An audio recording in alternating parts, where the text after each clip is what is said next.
നമസ്കാരം. 9 മലയാളം ന്യൂസിന്റെ പ്രേക്ഷകർക്ക് എന്റെ മുഖംമൊഴിയുടെ സെഗ്മെന്റിൽ ഞാൻ പരിചയപ്പെടുത്തുന്നത് 32 വർഷമായി പ്രവാസ ജീവിതം നടത്തി ജീവകാരുണ്യ പ്രവർത്തന മേഖലകളിൽ സാമൂഹിക സാംസ്കാരിക രംഗങ്ങളിൽ തന്റേതായ വ്യക്തിമുദ്ര പതിപ്പിച്ച PK റെജി. ഏറെ സ്നേഹത്തോടെ സ്വാഗതം ചെയ്യുന്നു. നമസ്കാരം. നമസ്കാരം. ഈ പ്രവാസ ജീവിതവും ജീവകാരുണ്യ പ്രവർത്തനങ്ങളും അല്ലെങ്കിൽ നമ്മുടെ നാട്ടിൽ നിന്നും അവിടേക്ക് പോയി കുടിയേറി അവിടെ തന്റേതായ ഒരു ഇടം കണ്ടെത്താൻ അതിന്റെ ഒരു പശ്ചാത്തലം എന്താണ്? അതിൻ്റെ പശ്ചാത്തലം എന്ന് പറഞ്ഞു കഴിഞ്ഞാൽ എൻ്റെ വിദ്യാഭ്യാസം കഴിഞ്ഞപ്പോൾ തന്നെ എനിക്ക് ദുബായിലൊരു ജോലി എൻ്റെ പിതാവും എൻ്റെ സഹോദരനും അവിടെയായിരുന്നു. അവർ തയ്യാറാക്കി തന്നു. അതിന് പ്രകാരമാണ് ഞാൻ ദുബായിലേക്ക് പോയത്. എനിക്കവിടെ ചെന്നപ്പോൾ തന്നെ ജോലി കിട്ടുകയും അവിടെ പ്രവർത്തനം ആരംഭിക്കുകയും ചെയ്തു. എന്നാൽ ജീവകാരുണ്യ പ്രവർത്തനം സാമൂഹിക പ്രവർത്തനങ്ങളിൽ ചെറുപ്പം മുതൽ താല്പര്യമുള്ളതിനാൽ അവിടുത്തെ വിവിധ സംഘടനകളിൽ ചേർന്ന് ഞാൻ പ്രവർത്തിക്കുകയുണ്ടായി. ഇപ്പോൾ അവിടെ സാന്ത്വനം എന്ന് പറയുന്ന സംഘടനയുടെ പ്രസിഡന്റാണ്. ഇതേ പേരിൽ തന്നെ ദുബായിലുള്ള സാന്ത്വനം എന്ന് പറയുന്ന ദുബായ് ഗവൺമെന്റ് അംഗീകാരമുള്ള സാന്ത്വനം ദുബായിയുടെ പ്രസിഡന്റായിരുന്നു. ഇപ്പോൾ ലോകത്തിലെ തന്നെ ഏറ്റവും വലിയ പ്രവാസി സംഘടനയായ ഇന്ത്യൻ അസോസിയേഷൻ ഷാർജയുടെ ജോയിന്റ് ട്രഷററാണ്. അത് ഇന്ത്യൻ അസോസിയേഷനെ കുറിച്ച് പറയുകയാണെങ്കിൽ ഷാർജ എമിറേറ്റിൽ ഇന്ത്യൻ കമ്മ്യൂണിറ്റിയെ റെപ്രസെന്റ് ചെയ്യുന്നതന്നെ ഇന്ത്യൻ അസോസിയേഷൻ ഷാർജയാണ്. ഞങ്ങൾക്ക് 4 സ്കൂളുകളുണ്ട്. അതോടൊപ്പം തന്നെ ഏകദേശം 16,000 കുട്ടികൾ അവിടെ പഠിക്കുന്നുണ്ട്. ഒരു ബോയ്സ് സ്കൂള്, ഒരു ഗേൾസ് സ്കൂള്, ഒരു നഴ്സറി, ദൃഢനിശ്ചയക്കാരായ കുട്ടികളുടെ അല്ലെങ്കിൽ പിന്നെ ഭിന്നശേഷിക്കാരായ കുട്ടികൾക്ക് വേണ്ടിയുള്ള ഒരു സ്കൂളും കുറഞ്ഞ ഫീസിൽ. അവിടുത്തെ ഫീസ് സ്ട്രക്ചർ എന്ന് പറഞ്ഞാൽ മറ്റുള്ള സ്കൂളുകളിലെ അപേക്ഷിച്ച് 50% താഴെ മാത്രമാണ് അവിടെ ഫീസ് വാങ്ങിക്കുന്നത്. ഏകദേശം 1400-ലധികം ജീവനക്കാരുണ്ട്. അതിൽ 95% മലയാളികളും ഇന്ത്യക്കാരുമാണ്.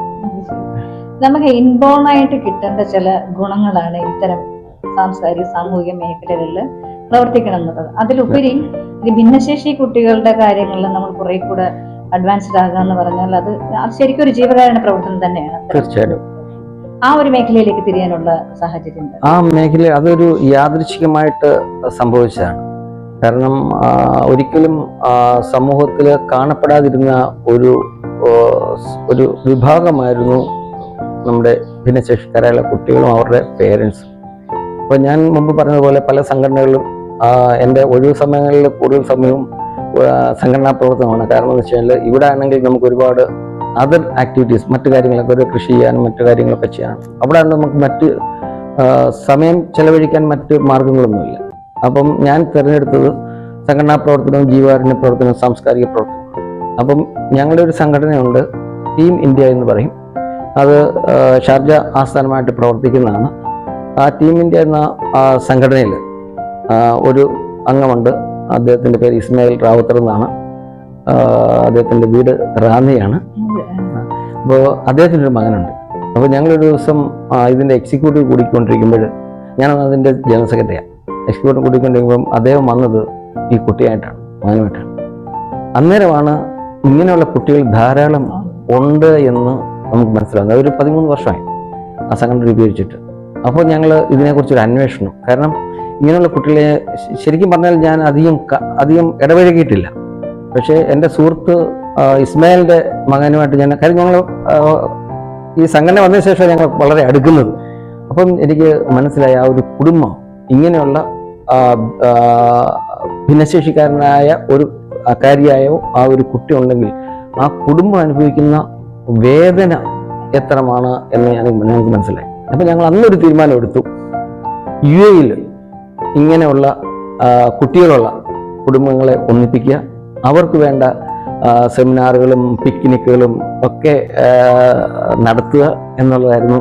അങ്ങനെ തുടങ്ങിയതാണ് യഥാർത്ഥത്തിൽ. ഇപ്പോൾ ഏകദേശം 100-ലധികം കുടുംബങ്ങൾ ഞങ്ങൾ ചേർത്ത് നിർത്തിയിട്ടുണ്ട്. പക്ഷേ പലതും വേദനാജനമാണ്. അത് നമുക്ക് തുറന്നു പറയാൻ തന്നെ ബുദ്ധിമുട്ടാണ്. കാര്യം അവർ പറഞ്ഞ ഇവരല്ല, ഇതിൻ്റെ കൂടെ ഞങ്ങളോടൊപ്പം വന്ന ഫാമിലികൾ പറഞ്ഞ അവരുടെ ജീവിത സാഹചര്യങ്ങൾ അല്ലെ ജീവിത രീതികൾ, ജീവിത പ്രശ്നങ്ങൾ പറഞ്ഞപ്പോൾ ഞങ്ങൾക്ക് ഒരിക്കലും അത് ഉൾക്കൊള്ളാൻ കഴിയാത്തതിന്. കാരണം